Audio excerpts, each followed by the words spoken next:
l'argent, les 1000 milliards destinés, tout au moins à cette élection, qui devraient être dispatchés aux médias internationaux, aux médias nationaux, aux personnalités internationales, aux représentants de certaines organisations internationales qui allaient reconnaître l'élection de Biya et tout.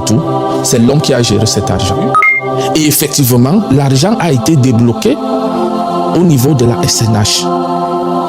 Par Adolphe Modiki? Nathalie Ngamba. Attends, c'est Nathalie, épouse Modiki. Non, monsieur Moda. Modiki est malade. Il est couché ici. Il est couché à l'hôpital et vous savez tous qu'il est vieux, fatigué.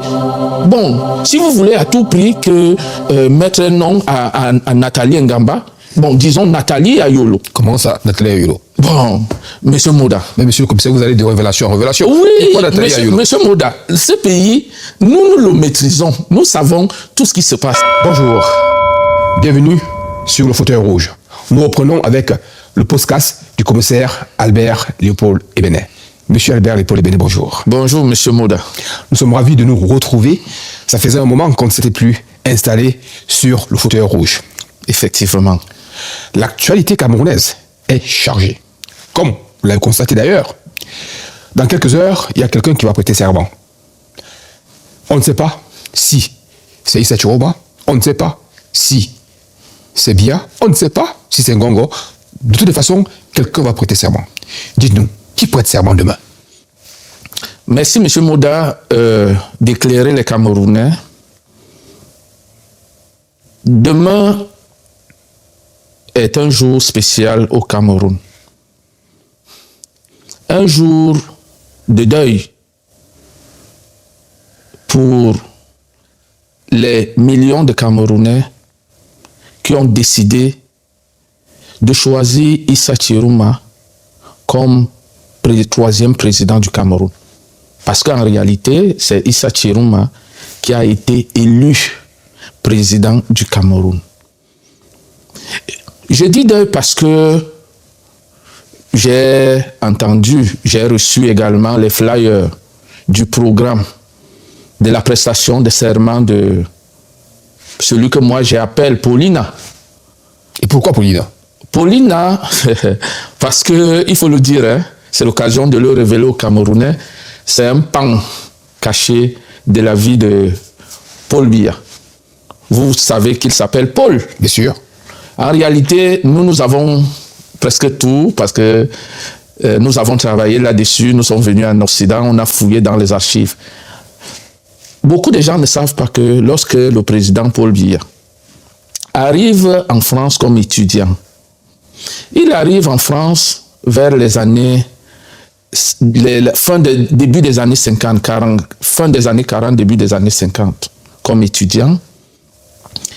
Il est dans une communauté, la communauté des étudiants camerounais, parmi qui Georges Ngango, le professeur, feu professeur, les Robin Belambapé. À cette époque, les étudiants, pour joindre les deux bouts, sont obligés de faire la plonge dans les restaurants. Des petits boulots. Des petits boulots. Mais Paul Biya est spécial. Lui, il ne fait pas la plonge pour joindre les deux bouts. Il est orienté, tout au moins, il commence plutôt à faire de la prostitution. Non, mais là, c'est très fort. Non, je vais vous expliquer. De la prostitution dans les maisons, dans les clubs adultes unisexes. C'est comme ça qu'on appelait ça à l'époque. Les clubs adultes unisexes. Enfin, quoi ça, les maisons closes, dites-vous? Voilà, c'était une espèce de maison close. Ses camarades, donc, qui sont au courant de cela, décident donc de l'appeler Paulina. Donc, il passe de Paul à Paulina. C'est pour ça que moi, qui connais aujourd'hui cette histoire, je me permets de l'appeler Paulina parce que c'était son petit nom de tous les Camerounais de son époque, étudiants camerounais de son époque. On va revenir à l'époque actuelle. On va revenir à l'actualité présente, en réalité. Depuis 3 jours, depuis lundi, il y a un mouvement qui a été mis en place par le candidat élu, Issa Chirouma Bakary. Il s'agit des villes mortes. On a vu beaucoup d'exactions et surtout, on a vu que ces villes mortes étaient largement suivies. Monsieur le commissaire, dites-nous, après-demain, quelles sont les actions, quelles sont les opérations qui pourront être mises pour que le Cameroun, les Camerounais, le vote du peuple camerounais soit accepté et soit validé concrètement? Les Camerounais sont obligés de se battre. Se battre les Camerounais de la diaspora comme les Camerounais de l'intérieur. Et je l'ai dit, M. Moda, je l'avais annoncé bien avant. Comment pensez-vous que tout ce que nous voyons, ce rejet du régime Biya que dirige Ngongo, ne l'oublions pas, nous parlons là de Biya, mais Biya c'est un homme du passé. C'est un homme du passé qui est un passif. Oui, c'est un homme du passé qui a un passif. Biya n'y est plus un homme qui porte les couches, qui fait pipi sur lui. Monsieur le commissaire, Attendez, M. Moda, est-ce que M. Biya va encore seul dans les toilettes? Mais il se fait assister. Mais nous parlons là de l'avenir d'un pays. Et c'est là l'enjeu. M. Ngongo, c'est lui qui est à la manœuvre. Et M. Moda, je l'ai dit une fois, Biya aujourd'hui, même dans ses heures de lucidité, Biya obéit au petit doigt. Son épouse, Chantal Biya. Dieu seul sait ce que Chantal Biya et Ngongo ont donné comme écorce à ce type pour qu'il devienne comme un petit toutou. Mais, monsieur le commissaire, il y a quand même une réalité. Biya, c'est quand même un monsieur qui a 93 ans. Oui, monsieur Moda. Ajoutez à cela des corsions qu'il a dû manger. Mais c'est pour cela que il faut que nous soyons clairs là-dessus, monsieur Moda. Ce qui est en train de se passer, le peuple camerounais est pris en otage. Pris en otage à la fois par les gouvernants et par les hommes en tenue. Quand je parle d'hommes en tenue, je ne parle pas de tous les hommes en tenue. Je suis obligé d'entrer dans les détails pour que les gens comprennent ce qui se passe. Moi, j'ai été dans ce système. Nous avons vu venir les choses. Monsieur Moda, je l'ai dit, par rapport déjà aux hommes en tenue, l'armée régulière, nous ne devons pas la mettre à l'intérieur. Les forces spéciales, qui sont la garde présidentielle et le BIR, sont ceux qui bloquent aujourd'hui le changement au Cameroun. Pourquoi? Je vais commencer par le BIR.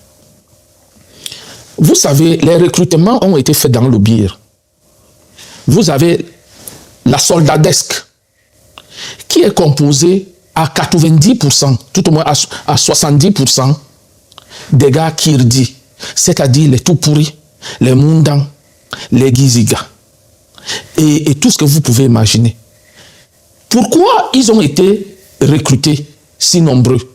Parce qu'en fait, c'est des gens qui obéissent aux ordres. C'est des gars loyaux. C'est des gars à qui vous pouvez donner de l'ordre, les ordres de tuer leurs propres parents. Ils vont tuer leurs propres parents. Mais on en connaît également quelques-uns qui ont été à la DGRE. Voilà. Donc, ça c'est d'abord en ce qui concerne le BIR. Et je vous parle de la soldadesque. Mais quelque chose échappe plusieurs, tout au moins un grand nombre de Camerounais. Les hauts gradés du BIR, 80% aussi, sont originaires du Sud. Beaucoup de colonels, beaucoup de capitaines, de commandants, de lieutenants-colonels. Et c'est fait à dessein. Et c'est fait à dessein. Vous avez ce côté. Maintenant, du côté de la garde présidentielle, où les choix obéissent aussi à certains visées. Où on va vous dire 80% des éléments de la garde présidentielle sont originaires d'une même région, la région du Sud. Vous aurez des officiers, quand je dis vous aurez des officiers qui ont été choisis. Ça, c'est un plan savamment préparé. Et ça date des années 2000. Je vous prends seulement, en commençant par les ministres, si je prends le cas des ministres. Vous aurez les ministres de la Défense à partir de... Je peux commencer au niveau de Mova Mobutu. Vous aurez Akamo Fumu. Vous aurez Mova Mobutu, Akamo Fumu, Yemenve, Edgar Alem Bongo, Rémi Zemka. Bon, il y a eu deux qui n'étaient pas de la même région, Amadou Ali et Laurent Esso, qui sont passés. Bon, donc en réalité, tout cela a été préparé en amont et avec une stratégie bien définie. En fait, la stratégie, c'était quoi? C'était de pouvoir, on va dire, se pérenniser au pouvoir. D'ailleurs, on l'a vu un tout petit peu récemment, quand il y a eu quelques ajustements, quelques remaniements au niveau de la préfectorale et au niveau, on va dire, de l'armée. Au-delà de ce fait, monsieur le commissaire, il y a une réalité quand même, c'est qu'aujourd'hui, le Cameroun, du moins, est dirigé, repose quand même sur quelques individus. On peut citer entre autres le DCC Ayolo, on va dire son DCC adjoint Baboké, Gongo. Ce sont ces personnes qui font l'appui et le beau temps et qui aujourd'hui veulent, à travers cette imposture électorale, perpétuer et pérenniser, on va dire, leur forfaiture. D'ailleurs, vous l'évoquez si bien, la campagne présidentielle, elle a mobilisé énormément de capitaux et elle était prévue depuis 3 ans. Alors dites-nous. Oui, M. Moda, nous avons l'information que il y a depuis 3 ans, la campagne, tout au moins, on mettait de côté de l'argent pour cette campagne électorale. Et le montant qui a été mobilisé pour cette campagne, c'est 1000 milliards de francs CFA. Énorme. 1000 milliards de francs CFA qui devraient servir à corrompre l'international, à corrompre l'intérieur du pays, tout au moins les acteurs politiques à l'intérieur du pays et les diplomates. Ça, c'était ce qui était prévu, tout au moins ce qui a été prévu. Et effectivement, l'argent a été débloqué au niveau de la SNH. Par Adolphe Modiki? Nathalie Ngamba. Non, attends, c'est Nathalie, épouse Modiki. Non, Modiki. Monsieur Moda, Modiki est malade. Il est couché ici, il est couché à l'hôpital et vous savez tout ce qu'il est vieux, fatigué.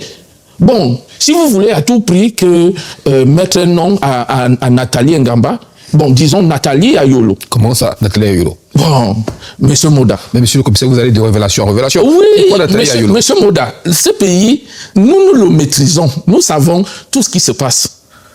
Bon, vous êtes sans ignorer. Ayolo, Mvondo Ayolo, le patron de l'Eboka du Cameroun, Eboka, qui est une secte venue qui l'a ramené du Gabon. Donc, qui tire sur tout ce qui bouge. On sait tous qu'il a un faible pour les femmes claires de peau. Bon. Ça, je peux déjà vous dire que l'argent, les 1000 milliards destinés, tout au moins à cette élection, qui devrait être dispatchés aux médias internationaux, aux médias nationaux, aux personnalités internationales, aux représentants de certaines organisations internationales qui allaient reconnaître l'élection de Biya et tout. C'est l'homme qui a géré cet argent.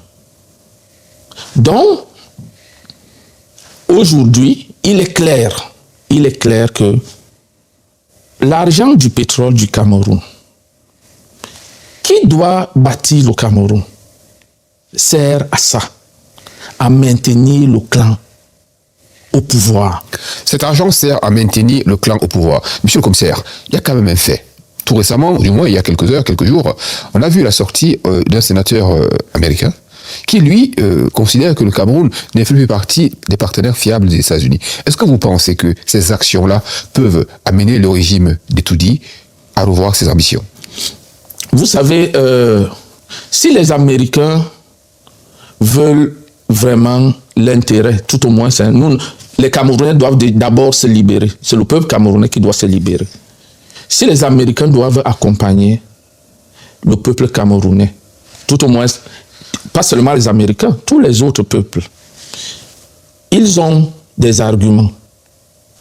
Je vais vous dire, pour le cas du Cameroun, Paul Biya que vous voyez là, les gens n'en parlent pas beaucoup. Des gens croient que c'est un homme modeste. Paul Biya est parmi les présidents les plus riches du monde. Mais c'est normal. Il n'a jamais travaillé. Il occupe ses fonctions depuis qu'il travaille. En réalité, son argent, ses revenus, il les garde ou les investit. Non, ça dépasse ce cadre-là, M. Moda. Il y a 2 personnes au Cameroun aujourd'hui qui connaissent en réalité les placements financiers de Paul Biya. 2. Il y a Adolphe Moudiki qui est couché sur le lit d'hôpital et il y a le général Fouda qui a été longtemps l'aide de camp de Paul Biya.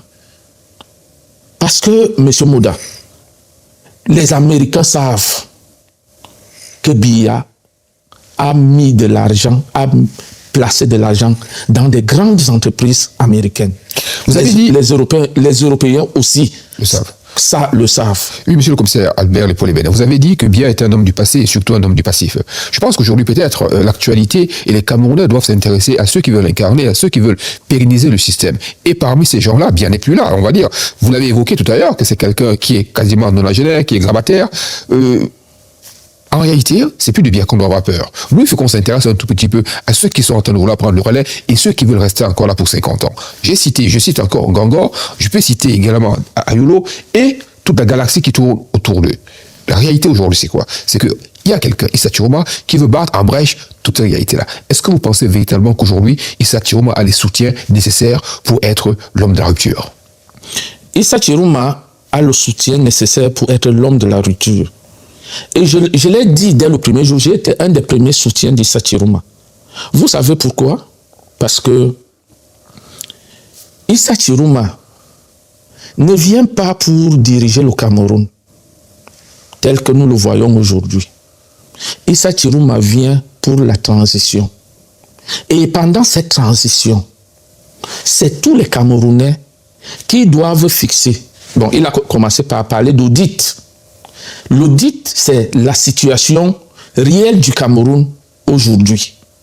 Il faut que les Camerounais sachent où nous en sommes. Et avec ce que nous avons comme ressources, des projets pour l'avenir du Cameroun. Et tout ça doit se faire autour d'un pacte social. Les Camerounais du Nord, du Sud, de l'Est à l'Ouest, du Centre, les anglophones, les francophones, les musulmans, les chrétiens, les chefs, les syndicats. Parce que c'est ça. C'est pour cela que Issa Chiroma a eu cette adhésion. Mais il a en face de lui des gens qui pensent que le Cameroun est leur propriété. Le pétrole du Cameroun leur appartient. Vous n'avez qu'à voir les biens somptueux de ces gens. Le château de Ngongo à Nyom, de plus de 5 milliards de francs.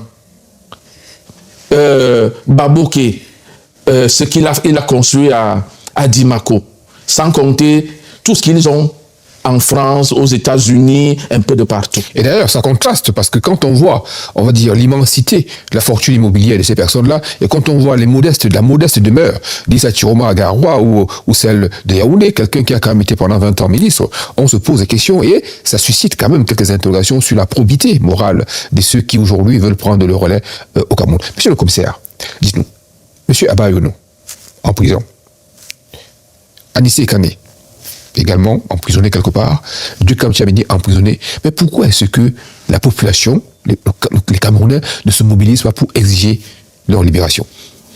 En fait, les Camerounais sont debout. Les Camerounais sont vent debout. Mais ils ont en face d'eux une tyrannie, M. Moda. Les Camerounais ont en face d'eux une tyrannie. Regardez la vague des arrestations. Aujourd'hui, on interpelle même les simples représentants du parti. Et puis, ça me pose des questions, M. Moda. Ça me fait poser des questions. Mais le RDPC vit ces derniers jours comme parti politique au Cameroun. Et c'est eux, tout au moins, les représentants de ces RDPC, les leaders de ces RDPC, qui pourchassent les membres des autres partis. Mais pense-t-il que eux, ils seront épargnés le moment venu? On dirait l'UPC des années 50-60, où dès que vous êtes membre de l'UPC, l'armée coloniale était derrière vous et autres. Monsieur Moda, Biya, tout au moins le clan de Biya, Ngongo, Chantal Biya, un Vondoyolo, qui dirige le Cameroun et Baboké, semble ne pas comprendre quelque chose, que le temps a changé. D'ailleurs, parlant de Ngongo, il y a quand même quelque chose que vous étiez d'ailleurs l'un des premiers à évoquer. C'est le rapport entre le pouvoir temporel et le pouvoir intemporel. On a vu tout un ministre, un aîné de Ngongo, lui faire révérence, se décoiffer devant lui.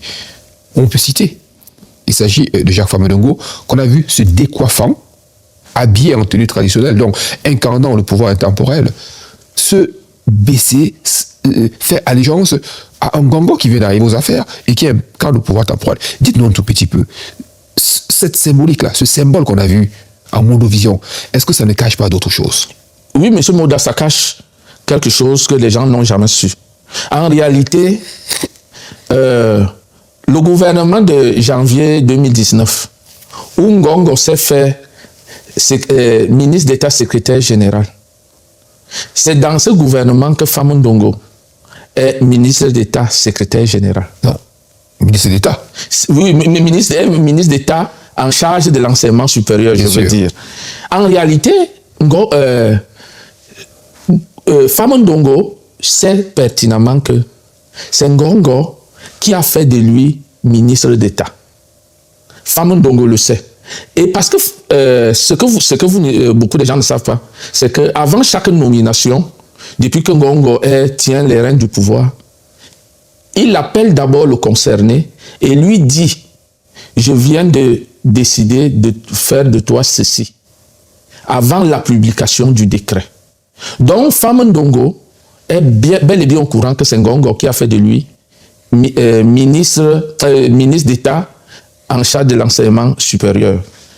Et cela s'explique dans la mesure où Ngongo n'aurait pas pu se faire nommer ministre d'État sans chercher, lui, un Nanga, sans chercher à nommer un Boulou, ministre d'État aussi. Mais il a regardé dans le clan Boulou et il a observé que il ne pouvait pas nommer lui Paul Moutazé, qui a certainement les mêmes ambitions que lui. Il a lancé son dévolu sur Famondongo, qui est quelqu'un de plus soumis, on va dire. Ouais, de plus soumis, sans véritable ambition, sans véritable ambition, un peu farceur, Tintin, fanfaron. On va dire fanfaron. Voilà, monsieur le commissaire, dites-nous concrètement, aujourd'hui, vous l'avez dénoncé plusieurs fois déjà en disant que les religieux, les traditionnels, toute cette horde, ils sont passés à Etoudi pour appeler et célébrer la candidature de Paul Biya. On ne l'a pas vu. On ne l'a même pas vu se porter candidat. Ça, c'est clair et net, jusqu'aujourd'hui. On l'a vu éviter, après que vous les soumet, de passer à la Monatélé, on l'a vu éviter d'aller à Monatélé. Le Cameroun de demain, de vous à moi, en fait, dirigé par Ngongo et sa clique. Est-ce que ce n'est pas l'imposture de trop, y compris celle de Clément Tangana, quand même, qui, après avoir proclamé Biya vainqueur, rentre chez lui, s'arbre du champagne, en annonçant qu'il a fait sa part du travail. Mais pourquoi l'armée, si armée y a-t-il, restait-elle silencieuse? Un corps que vous connaissez bien d'ailleurs. Monsieur Moda, je vais emprunter l'expression de Morgan Palmer, qui qualifie ces gens de clans de petits frappeurs. J'ai souvent dit que que ça soit bien, parce que j'ai tellement étudié l'homme que l'homme ne m'inspire pas, enfin ne m'inspire que mépris. Ce n'est pas parce que on prend un costume et une cravate, on accroche sur un piquet qu'il devient un homme. Ces gens qui occupent des postes de responsabilité aujourd'hui au Cameroun ne sont des gens de peu de valeur intrinsèque. C'est des gens, c'est à la limite des incapables. Parce que vous ne pouvez pas avoir le pouvoir comme ils ont eu, les moyens de l'État comme ils ont eu. Mais le Cameroun se trouvait dans cette... Et laisser le Cameroun se trouver dans cette situation. Passer le temps à voler. Vous parliez de l'armée. Monsieur Mouda, pourquoi l'armée ne prend pas le pouvoir? Moi, je pose la même question à l'armée. Les soldats qu'on envoie, les soldats touchent combien au Cameroun? 60-70 000 francs CFA. Même les officiers, ils ne touchent pas grand-chose. Les salaires au Cameroun sont des salaires de catéchistes. Comme je l'ai souvent dit, comme Paul Biya, son père était catéchiste, il a décidé de donner aux Camerounais les salaires de catéchistes. Paul Biya a décidé de donner aux Camerounais des salaires de catéchistes. De plus en plus aujourd'hui sur les réseaux sociaux, d'ailleurs il faut le remarquer, depuis quelques jours, Facebook est limité pour certains Camerounais, mais pas pour d'autres. Monsieur le commissaire, vous comme moi, vous traînez un tout petit peu sur les réseaux. Et sur ces réseaux, il y a une brigade quand même de gars bêtis, généralement, et quand de manière globale, qui sortent, qui font des publications, qui invectivent, qui fanfaronnent, qui sont arrogants et qui sont méprisants vis-à-vis des autres Camerounais. Est-ce que ces actions-là ne vous interpellent pas? Ces jeunes-là qui aujourd'hui, est-ce qu'ils ne courent pas des gros risques? Monsieur Moda, j'ai dit que quand je vois tout ça, j'ai dit ce régime est à bout de souffle. Parce que quand vous voyez tout ce qui se passe, vous comprenez que ce régime de Ngongo, de Mvondoyolo, a confié la communication de Biya, enfin leur communication à des petits zozos qui passent le temps à invectiver les Camerounais. D'ailleurs, excusez-moi le commissaire, une seconde. Il y a quand même parmi ces communicants, un parmi eux qui est quand même impliqué de près ou de loin, on va dire, dans 2 assassinats. Celui de Martinez Ogo et puis celui, on va dire, du jeune Fombor. Mais c'est la preuve que les assassinats au Cameroun sont commandités du haut. C'est ça, c'est ça. En fait, les complices se retrouvent pour la même cause. Ils ont fait appel aux complices pour la même cause. Et c'est pour cela que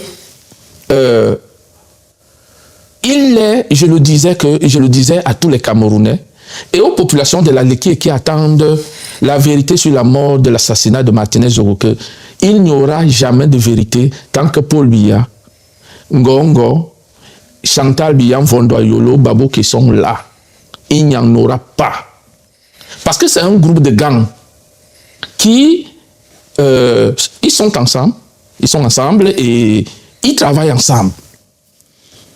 Je disais que ce groupe, cette jeunesse-là, ils croient parler au nom des Ekans.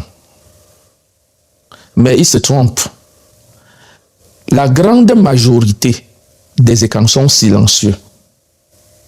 Il y a quelques-uns qui ont pris la parole. Je prends par exemple le cas du chef. Il y a un chef de la Mefou Afamba qui a pris la parole sur les réseaux sociaux et cite nommément le ministre de Commerce, Luc Magloire Mbargatangana. Et qu'est-ce qu'il dit?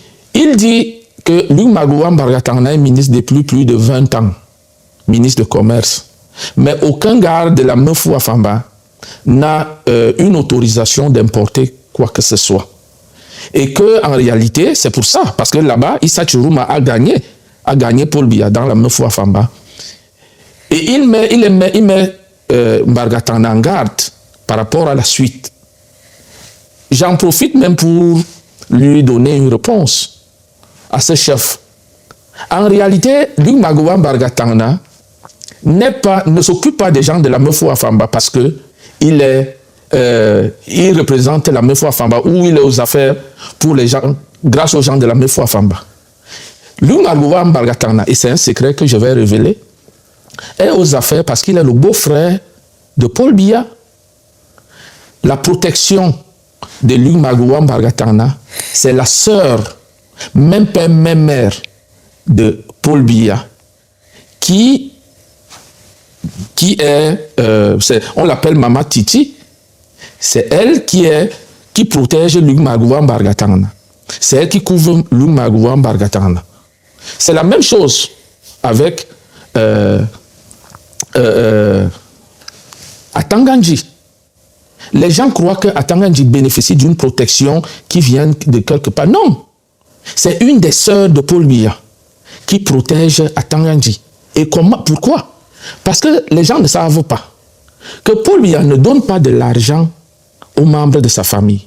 Il ne donne pas de l'argent à ses sœurs.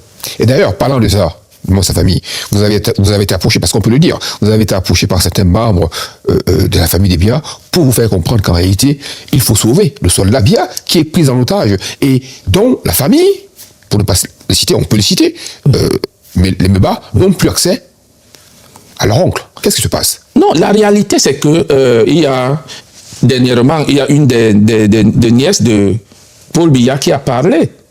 Ça fait moins de 10 jours.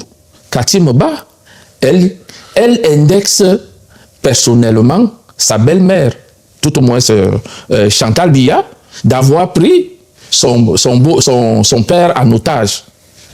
En réalité, comme j'expliquais, Biya ne donne pas de l'argent à sa famille directement.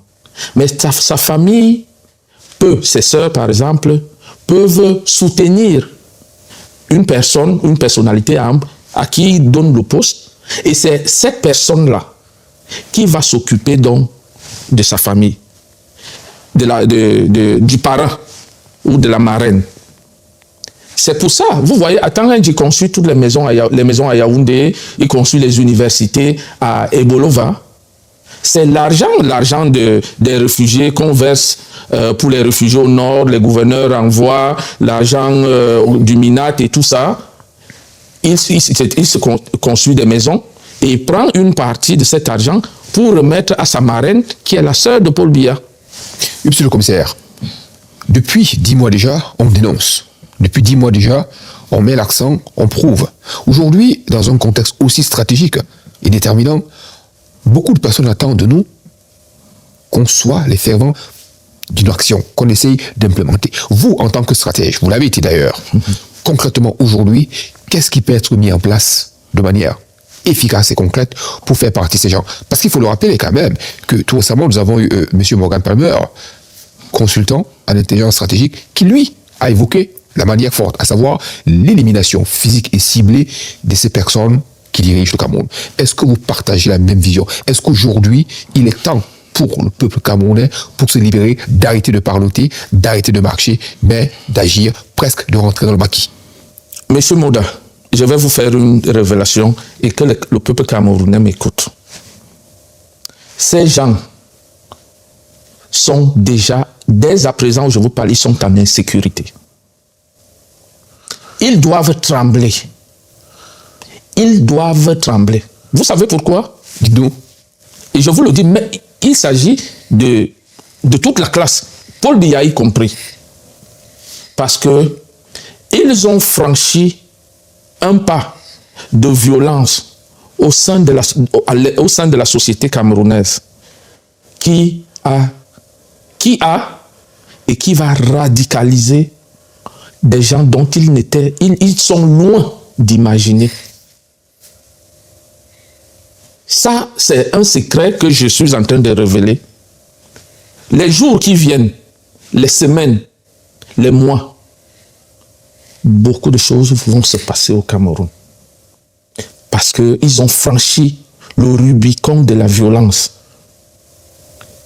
Ça, ils sont loin de l'imaginer. Ils ont franchi le Rubicon de la violence. Ils sont très loin d'imaginer. C'était le retour du fauteuil rouge ce mercredi 5 novembre 2025. On se dit à très vite. Merci.